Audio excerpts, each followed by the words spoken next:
Guys, this is Sahil from alphabetazone.com, and in this video I will show you how to delete the story archives of your Instagram. So if you want to delete this type of archives on your Instagram, please watch this video till the end and you will know that how to delete this type of archive from Instagram story.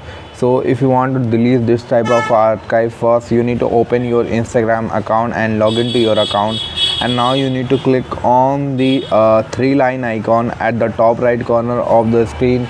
Now you can see there are lots of options will be given, but you need to select the archive option, and here you will see that there are archives of story will be shown.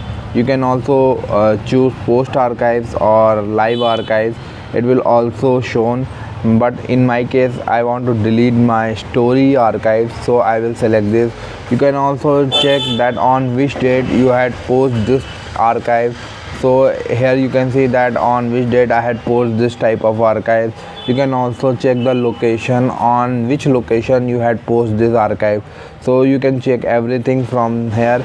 And now come to the point, like how we delete this type of archive.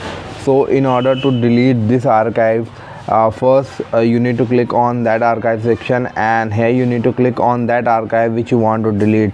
Like in my case I want to delete this archive, so I will click on that, and now I will click on three-line icon, and after that I will click on delete, and again I will click on delete. Now after this our archive will be deleted now. So this is the way to delete archives on Instagram. I hope this guide was helpful, and thanks for watching this video.